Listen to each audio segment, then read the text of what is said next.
Great. So we are going to move right into our second panel and are very excited that we have 4 people joining us to discuss policy perspectives on prenatal and early childhood development. So maybe what we'll have is the 4 panelists, if you want to come up and join us at the front of the table. We're really envisioning hearing from you and having this be a lively conversation. We have Representative Ruth Kagi from the Washington House of Representatives, Senator Elizabeth Steiner Hayward from Oregon Senate, Bobby Cagle from the LA County Department of Children and Family Services, and Senator David Wilson from the Alaska Senate. So please join us up at the front here. It looks like we're getting your name tags set up, and look forward to hearing from you. And we'll have brief remarks, first from Representative Kagi, second from Senator Steiner Hayward, and from Bobby Cagle, and last from Senator Wilson. And then we will open it up for conversation, question and answer session with the committee. So thank you again for joining us. Representative Kagi, you can go ahead and get started when you're ready. Thanks. Thank you so much for the opportunity to speak with you. I am just completing 20 years in the Washington State Legislature. I've chaired the committee that has responsibility for children and families for 18 years. So I have sponsored many bills over those 20 years, and most of them have been based on the research and the science that I have learned from all of you. So I'm so grateful to be here, and thank you. When I first came to the legislature, I came from a background of chairing the Washington Council for Prevention of Child Abuse and Neglect, and also did a lot of work in the community around child care. So my focus going in was on very vulnerable children and poverty and equity.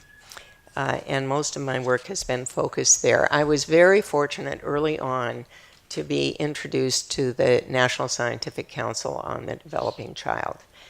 Dr. Jack Shonkoff was working in collaboration with the National Council for State Legislatures, NCSL. And so I got pulled into a couple of council meetings where I learned a tremendous amount about the research that has been done, but also worked with the council on how to fashion messages that will be compelling to legislators, which of course is exactly what you're focused on. And the Center for the Developing Child at Harvard has provided tremendous resources to policymakers and staff and the public on applying the research and the message. We also are blessed with some outstanding scientists in Washington State who have had a big impact on policy. Dr. Pat Kuhl and Dr. Andy Meltzoff co-chair the Institute for Learning and Brain Sciences. And about 12 years ago, there was an article on the front page of our Sunday magazine in the newspaper, and it had a baby with a bonnet on with all the wires coming out with a happy smile on her face. And it was called Babies Are Born Learning.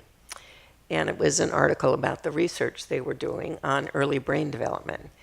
And the chair of the Appropriations Committee called me Sunday morning and asked me if I would invite Pat Kuhl to come down and talk to the legislature, that we really needed to hear from them. So she did come down and make a presentation that was awesome.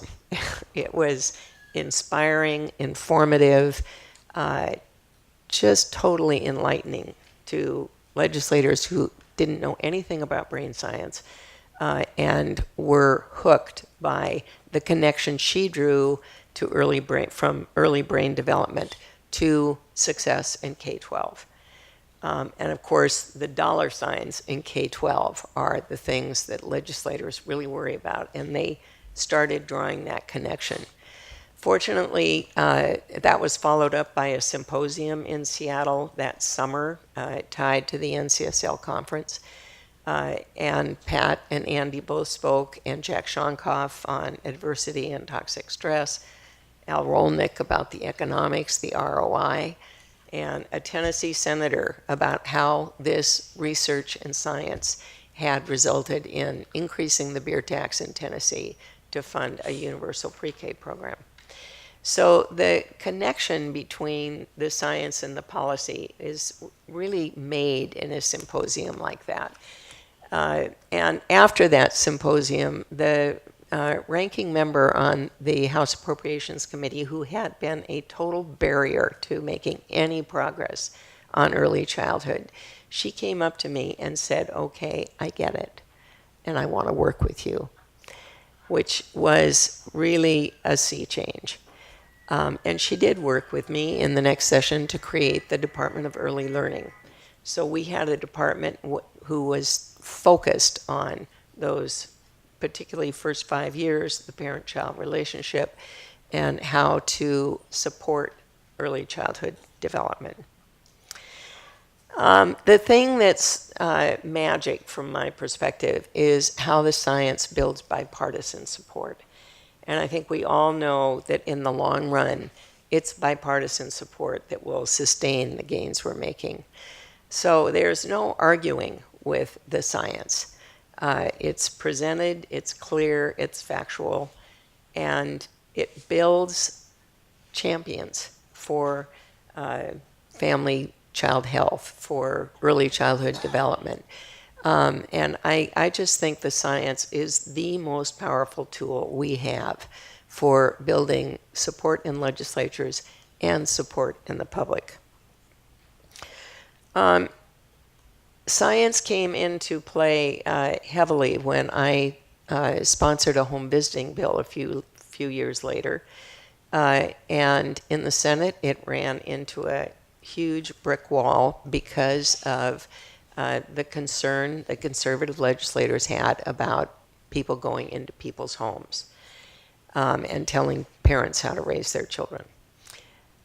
So I called Jack Shonkoff, and he asked Pat Levitt to come to Olympia and make a presentation to legislators. We're very fortunate we have a quite prominent philanthropist in Washington State, and he invited legislators to dinner. And that was a very effective strategy. We got 18 legislators from the Senate and the House. And Pat gave a presentation on how the baby's brain is built and the impact of adversity on that process. And I, to this day, remember the orange mother rat that he showed that was born after a rat was subjected to extreme adversity. And that rat's baby had orange fur. And it just, the epigenetics of adversity started dawning on people. And all of this relates back to what's happening in our society and how legislators really want to understand what's happening and try to interrupt the patterns we're seeing. So that bill passed with bipartisan support. And it was totally due to the presentation of science and research to the legislators. We've had the same experience with a number of other bills. Early Start was a bill to improve the quality of early childhood education and childcare. And again, it was that quality rating and improvement system is at the foundation built on the adult-child interaction in the classroom. It's the serve and return and the quality of that interaction. So it really is completely based on science. So in terms of moving forward and how you can build the support for more advances, it really is about, from my perspective, recruiting champions and educating them and nurturing their interest in the topics that you are researching and working on. And reach out to business leaders and to people in your community who work with legislators and inform legislators. We had a prominent businessman in Seattle convene business leaders to hear Art Wolnick and his presentation on the ROI of early childhood education, and had a big impact. We had a lot of business support for the early childhood bills that we were working on. Media. The Seattle Times I've met with their editorial board a number of times, and they had a huge forum 2 years ago, just before Early Start was introduced. And Pat Kuhl and Andy Meltzoff started off that panel.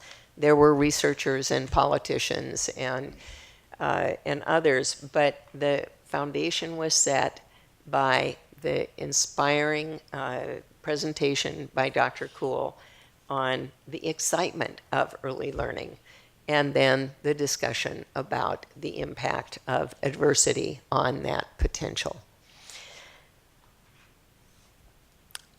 Invite legislators to come learn about your work. Pat and Andy invite legislators about once a year to come and visit iLabs, and they talk about their research and show them, exactly how the research takes place. And that has done more to recruit champions than just about anything. Because when people get their head around what you're doing and the impact, the implications of your research, they become champions.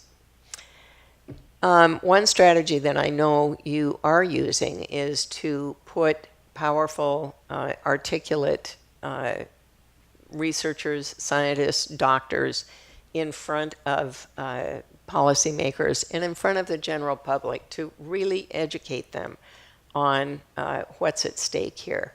The National Conference of State Legislatures last summer had a symposium on ACEs, and Dr. Nadine Burke-Harris presented on her work in San Francisco. And I just can't tell you how that energized legislators. We had, I think, 4 or 5 bills in our state the coming session that had to do with requiring maternal depression screens, educating childcare providers on trauma and how to respond to trauma, the whole health focus on how do we support parents to assure that children don't experience trauma. It is, legislators are looking for solutions, and your research and experience really informs that.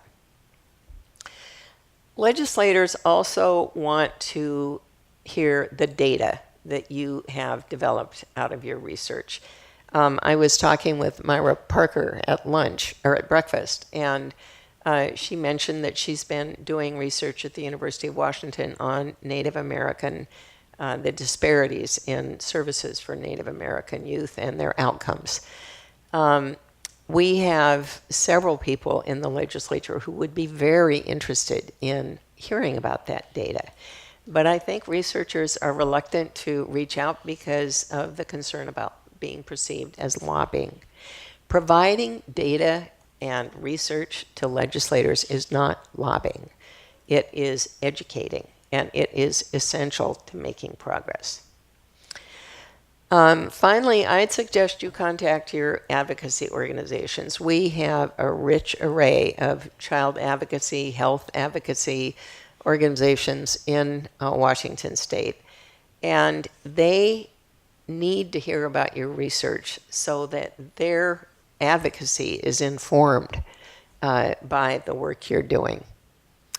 And finally, I know all of you engage philanthropy, and for Washington State, that has been the key to really building a movement over a period of years. The support of philanthropy to put on forums, to reach business leaders, to create the opportunities for the public and policymakers to learn more about early childhood education. So from my perspective, finding champions is the most important thing to getting the research to impact policy. And I think there are a growing number of legislators who are very interested in this topic, and finding out who they are and really meeting with them, talking with them about your work will really help inform and nurture their development. There are many barriers to overcome, the lack of resources, the focus on other issues, but persistence and a really well-organized group of advocates and leaders help overcome those barriers. Finally, I just want to comment on the opportunity that I see for research and policymakers to intersect in a very meaningful way around the opioid crisis. Legislators are terrified of the impact that the opioid crisis is having on our communities and are really desperate to find strategies that will work to stop the growth of this, to treat parents and children who are impacted by opioid addiction, and to understand that trauma is at the basis of so much of this epidemic. So I think there's a real opportunity in front of us, and look forward to pursuing that with you. So thank you. Thank you so much, Representative Kagi.